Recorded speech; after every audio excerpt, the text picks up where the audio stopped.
Hello, everybody. This is Carla Cooper-Boggs. I am the ELA teacher for Teen Checkers. So welcome to Virtual Curriculum Night 2020 at Community House Middle School. I am not trying to hide from you all. I am having technical difficulties, which seems to be a common problem these days with remote learning. But I cannot, I'm using Screencast-O-Matic, and my first attempt, I was able to show my face, but for some reason now I can't. So I apologize for that.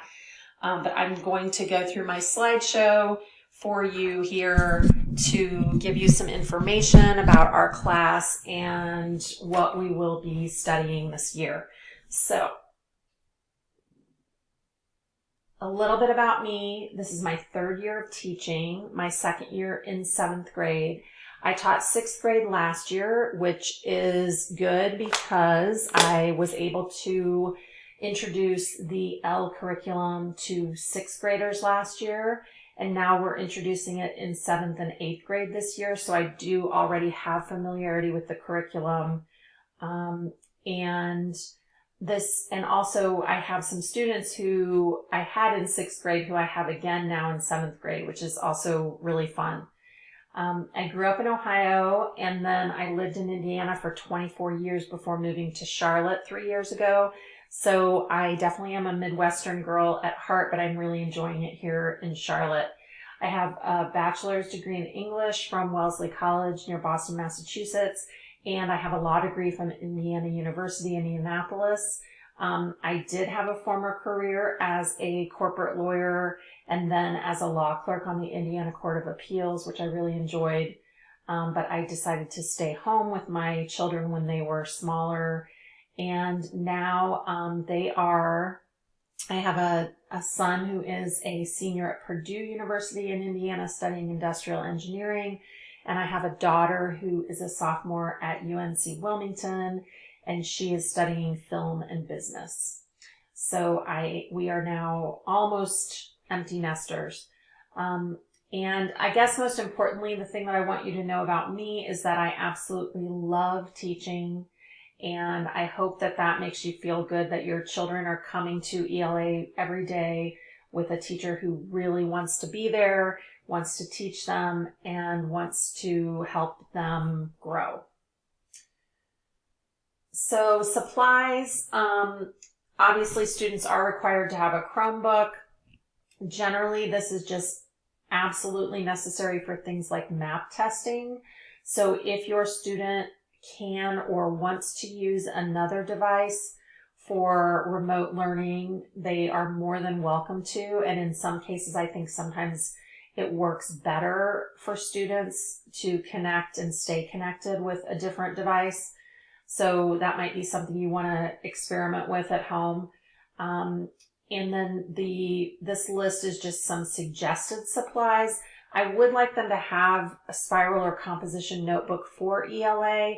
It could even just be a leftover notebook from a subject they had last year. If they maybe have, 20 or 30 pages in the back of the notebook, they could just use that for ELA this year. I just kind of want them to have one place where they take notes or keep vocabulary words or things like that, so it's easy to access later. And then Post-it notes would be important because we are going to be annotating our next 2 texts, which you will be getting hard copies of instead of having them on Sora. So if they want to annotate the texts, it would be great if they had Post-it notes, and then they can just remove the Post-it notes and return the books to us at the end of the module. And then always we like to see them have a book to read for pleasure. We aren't really doing independent reading time during school this year, but if the reading in ELA this year is not super heavy because we have the 3 texts, but they're all rather short. So if they have a book that they can read, they should have plenty of time to do that. So the L curriculum, as I said before, we're rolling it out to 7th and 8th grade this year. We rolled it out to 6th grade last year. It's a CMS-wide curriculum, and it's set up this year in 3 modules of study. So right now we are on the module about A Long Walk to Water by Linda Sue Park. Your students should have read this book over the summer, and so basically we're rereading it now and more closely analyzing it. It's about the Southern Sudan from a child's point of view during and after Civil War, and the kids really seem to be enjoying this book. So then our next text is called One Last Word, Wisdom from the Harlem Renaissance by Nikki Grimes. This is actually a book of poetry, which I'm really excited about. I know students are often intimidated by poetry, so I think it's going to be fun to dig into these poems and learn about the Harlem Renaissance and also help students gain confidence with reading and understanding poetry. And then the last text we're going to read is called Trash Vortex by Danielle Smith Lara. And it is a text about plastic pollution, which obviously is a huge problem in the world today. So the students will research about possible solutions to reducing plastic pollution, and they'll develop a stance based on their learning and defend their position in a debate with classmates. And then they'll do some argumentative writing as well. So a great goal of the ELA curriculum, I think, is that they want to base all of the learning around these really interesting, engaging texts, which I think they're very successful in choosing really interesting, engaging texts. And like I said, I think A Long Walk to Water shows that, because our kids seem to be really interested in it and enjoying the story. Also, I just want to point out that in the L curriculum, one thing that I really love about this curriculum is that there is a lot of discussion around habits of character. So we talk a lot about things like empathy, about respect, about collaboration, different habits of character that students can see in the text and can try to model in the classroom. So that is a really great focus of the curriculum, I think. The curriculum also includes vocabulary and grammar study within each unit. Assessments for each module. There are 3 modules, and then within each module there are 3 units. And each unit has a mid-unit assessment and an end-of-unit assessment. So this year we've already completed our mid-unit assessment for Unit 1 of A Long Walk to Water, and then we completed our end-of-unit assessment this past Friday for Unit 1 of A Long Walk to Water as well. And then the types of assessments will be a variety throughout the year. They'll have multiple choice questions. They'll have short answer questions. They'll be writing essays. They'll be writing narratives. They'll be doing projects, research.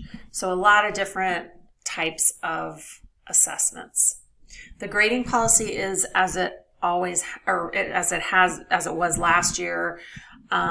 Formal assessments count for 65% of the grade, informal assessments for 35% of the grade, and students may retest on formal grades only. So for late work, students can earn up to 80% on assignments received up to 1 day after the due date, and then they'll receive a 50% anytime later than that if they submit it. For formal work, the 10 points will be deducted each day it is late. And we do give zeros now for informal work if the student does not turn anything in for the entire quarter. So we will make an announcement towards the end of the semester, towards the end of the quarter, as to when is the last day to turn in any missing work. And then at that point, if we haven't received an informal assignment from a student, they will receive a 0. There's the grading scale, which you've probably seen on many presentations.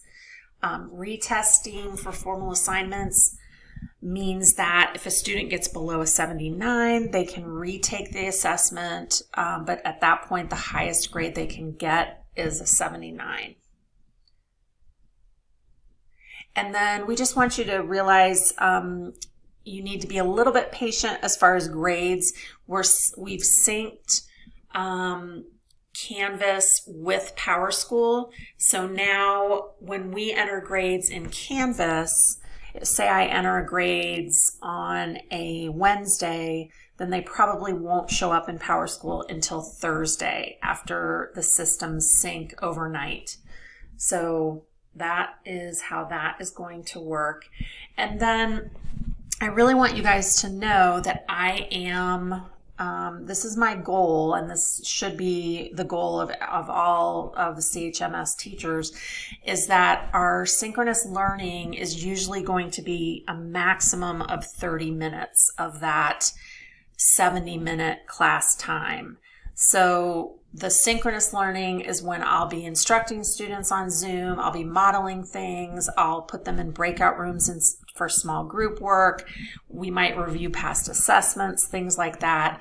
Then when we move to asynchronous learning, that will be, quote unquote homework that students will do, but they should always be able to complete that work within that 35 to 40 minutes after the synchronous lesson. So please, please let me know if your student is not being able to complete the work during that time and you feel like they're spending time later in the evening on ELA, because I really do not want them having to have more screen time in the evenings after being online all day in classes. So please just just know that I am very, that's one of my big concerns, and that you are welcome and encouraged to communicate with me about that. I think most of you have signed up as parent observers in Canvas, but if you haven't, please do so. If you're intimidated by the process, which I totally understand, let me know and I can try to get you some information that will help you get that done. But if you are a parent observer, that means you can log in, you have your own account, you can log in as yourself, and then you can see your child's assignments, grades, class announcements, which I post nearly every day. And then I do have flex time or tutoring time on Mondays and Wednesdays from 3:45 to 4:15. This is completely optional, but I am there that entire time no matter what. So if your child has a question, even if it's just a quick question, they can pop onto the Zoom session, ask me the question, then they can leave if they want. Or if they want to go over something that we talked about in class that day that they didn't totally understand, I'm happy to do that. Just anything that they need during that time, I am there. Here's my contact email. I think that's on my Canvas page. It's on the CHMS website as well. Feel free to email me anytime. I usually get back to people within several hours. My goal is 24 hours, but a lot of times it's much quicker than that. So I think that's it. Thank you so much. I am enjoying this group of kids so much already. They are just a wonderful, wonderful group, very responsible, very polite and respectful, very interesting, very entertaining. So thank you for having such wonderful children, and just please get in touch with me with any questions or concerns. I'm happy to communicate with you, and in this time of remote learning, I think it's more important than ever that we do keep in contact about the children. So I think that's it. So thank you so much, and we are going to have a great year. Bye-bye.